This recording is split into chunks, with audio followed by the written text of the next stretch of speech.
नमस्कार, आप देख रहे हैं समय 24 टीवी न्यूज। नवी मुंबई के स्थानीय प्रोजेक्ट प्रभावित परिवारों को बड़ी राहत मिलने की उम्मीद है। बेलापुर की विधायक मंदा म्हात्रे ने महाराष्ट्र विधानसभा के मानसून सत्र में इस मुद्दे को उठाते हुए स्थानीय प्रकल्पग्रस्तों के घरों को भेजे गए नोटिसों पर तुरंत रोक लगाने की मांग की है। उन्होंने कहा कि जिन भूमिपुत्रों ने अपनी जमीन देकर नवी मुंबई के विकास में योगदान दिया, उनके साथ अन्याय नहीं होना चाहिए। विधायक ने सरकार से स्थायी समाधान निकालने, अधिकारियों और प्रकल्पग्रस्तों की संयुक्त बैठक बुलाने और प्रभावित परिवारों को न्याय देने की मांग की है। कैमरा पर्सन के साथ गोपाल पासवान, समय 24 टीवी न्यूज, नवी मुंबई। क्रमांक 2 लक्षवेधी श्रीमती मंदा क्रमांक म्हात्रे. 2. छापल्याप्रमाणे अध्यक्ष महोदय, जवळजवळ मुंबईची गर्दी कमी करण्यासाठी नवी मुंबई उभी केली.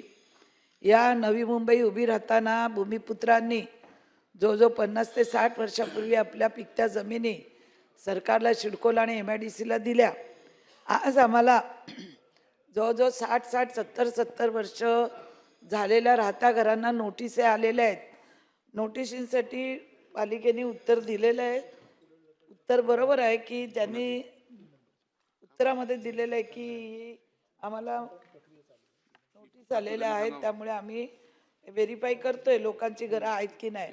पण माझं आपल्याला आयुक्त साहेब पण आज इथे उपस्थित आहेत. म्हणजे एक सांगणे आहे की अधिकाऱ्यांवर पण आपण नोटीसी काढल्यात की, पण अधिकारी तुम्हाला सांगते, जे पूर्वीचे अधिकारी आहेत ते गेलेले आहेत. आताच्या अधिकाऱ्यांना जर आपण सांगितलं नोटीस काढलं तर ते बरोबर वाटत नाही. माझा स्पेसिफिक प्रश्न असा आहे की माननीय मुख्यमंत्री 2014 मध्ये माझ्या लक्षवेधीला त्यांनी उत्तर दिलं होतं की 2015 नंतरची जी घरं आहेत ती कायमस्वरूपी करण्यात येतील. पण आज 2026 सुरू आहे आणि पुन्हा त्याच टांगत्या नोटिसी आमच्या भूमिपुत्रांवर आहेत.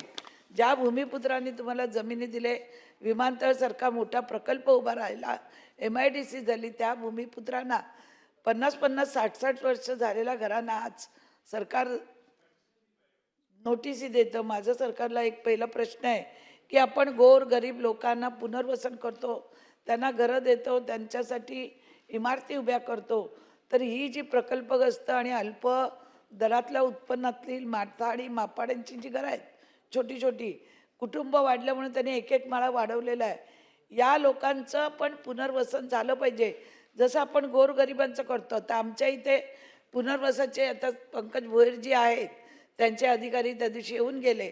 आम्ही त्यांचं गरिबांचं पुनर्वसन करतो. तर या भूमिपुत्रांच्यासाठी काही एखादा प्रकल्प महाराष्ट्र शासन काही राबवणार आहेत का? त्यांच्यासाठी काय अल्पदरामध्ये घरं उपलब्ध करून देणार आहेत का? जोपर्यंत तुम्ही घरं उपलब्ध करून देत नाही तोपर्यंत हे अनधिकृत बांधकाम हे वाढतच राहणार. आणि ह्याला खऱ्या अर्थाने चूक आहे सिडकोची.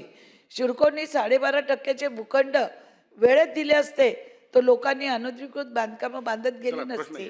माझा प्रश्न एवढंच आहे मंत्री महोदय, की आपण आमच्यासाठी प्रकल्पग्रस्तांसाठी एखादी योजना आणावी. दुसरी गोष्ट आहे की या ज्या नोटीस आल्या आहेत त्यांना स्थगिती देण्यात यावी. आणि जे कोणी ह्या नोटिसी पाठवण्याचं कोण माणूस आहे, कोण हे करतं, कोण 10 वेळा कोर्टात जातो, त्यांचं मनामध्ये काय, लोकांच्या मध्ये आज भीती आणि संभ्रमाचं वातावरण आहे. तर या नोटिसींना स्थगिती देण्यात यावी आणि पालिकेने चांगले वकील देऊन या केस लढून आम्हाला दिलासा द्यावा प्रकल्पग्रस्तांना. मंत्री महोदय. अध्यक्ष महोदय, सदस्य माननीय मंदाताईंनी ही त्यांच्या भागातली जी समस्या मांडली. अध्यक्ष महोदय, त्याच्यावर जनहित याचिका दाखल झाली होती 2022ला अनाधिकृत बांधकामांची, आणि त्याच्यावर ती जेव्हा न्यायालयाने निकाली काढली 2025ला 27/3/2025ला, तर त्याच्यामध्ये न्यायालयाने असे निर्देश दिले की ह्या सगळ्याचं सर्वेक्षण करावं, त्यांना नोटिसा द्याव्यात, नोटीसनंतर त्यांना सुनावणीची संधी द्यावी, त्याच्यामध्ये त्यांच्या जर बांधकामं तुम्ही हे करू शकला, नियमित करू शकला तर ती नियमित करावी, आणि त्याच्यानंतर मग डिमॉलिशनची जी प्रक्रिया आहे ती करावी. या पद्धतीने आपण या नोटीस सर्व केल्यात अध्यक्ष महोदय. पण मी ह्या आपल्या माध्यमातनं हे सांगू इच्छिते की आता ह्या ज्या नोटीस त्यांना दिलेल्या आहेत या सर्व लोकांना, तर त्या लोकांना आपण ही संधी पण देतोय की त्यांनी आपल्याकडे नियमित करण्यासाठी यावे, जे पण आहेत त्यांनी, आणि आपण त्यांची जी बांधकामं आहेत तर ती नियमित करून देऊ. आत्ता जी अनधिकृत बांधकामं झालेली असतील त्याच्यामध्ये की फॅमिली वाढली आहे आणि 30-30, 40-40 वर्ष राहत असेल, तर त्यासाठी सुद्धा गरजेपोटीचं घर या तत्वावर सिडकोनी तेव्हासुद्धा हे दिलं होतं की आम्हाला ही बांधकामं नियमित करण्यासाठी परवानगी द्यावी. पण त्याच्यावर पण एकानी कोर्टामध्ये याचिका दाखल केल्यामुळे असून ती पण अजून याचिका प्रलंबित आहे. त्यामुळे आपण गरजेपोटीच्या ह्याच्यावर ह्या तत्वावर ह्यांना आत्ता देऊ शकत नाही. पण त्यांनी जर आपल्याकडे आले नियमित करण्यासाठी, त्यांनी आपल्याकडे यावं, आम्ही त्यांच्या सुनावणी घेऊ, त्यांची घरं नियमित करण्याची प्रक्रिया करू. त्याच्यामध्ये सुद्धा जर त्यांना सॅटिस्फॅक्शन नसेल किंवा ते समाधानी नाही झाले त्याच्यामध्ये, तर आम्हाला शासनाकडे त्यांनी अपील करावं.